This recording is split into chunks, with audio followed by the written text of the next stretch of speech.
42 on TMJ4 News today. Our first responders work round the clock to keep people safe, but who's looking out for them? Last night we showed you the importance of officer wellness and what happens to those who fall through the cracks. And new this morning, we continue our special series with the story of a woman who refused to become a statistic. Here's our Shannon Sims.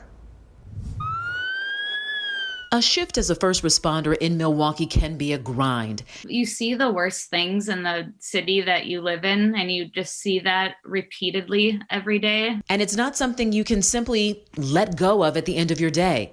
Former Milwaukee County Deputy Monica Quinnell says she couldn't separate her personal life from what she was experiencing while on the job. When I would drive anywhere, whether I'm working or not working, it's just constant triggers of memories of something that happened here or something that happened there. So she left her job and now is working on her master's in mental health with plans to help the law enforcement community. More officers probably could benefit from just normalizing the talk about it, like asking their fellow officers how they're doing mentally. Blue Health, an organization that tracks officer suicides across the country, estimates 236 officers died by suicide last year.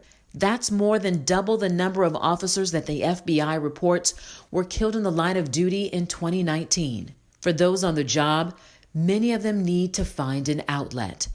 That can be tough in a COVID-19 world. Just that limited contact isn't enough to do that one-to-one FaceTime to really see how that person's doing. Mike Dodd is the executive director of the Wisconsin Injured Law Enforcement Officers Resource Council. They offer a safe space for officers to bond to tackle common issues. There are no records, there's no documentation, it's strictly confidential. An important outlet for those who put on the badge every day. It's a job that not everyone can do, and I think it takes just an extremely strong person to do that work.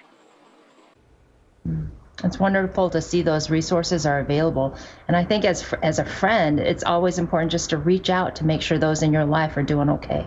Well, I think particularly in law enforcement, Susan, you and I both know a lot of local officers, and they're the types that would be reluctant to reach out themselves. So sometimes they need the people around them to reach in and say, "Are you okay?" Absolutely. If you missed last night's report, we did focus on officer wellness and suicide prevention among first responders. That story is on our website, and we've also posted more of Monica's story along with information on how you can help organizations like the Officer Resource Council. That is all up on the homepage right now at tmj4.com.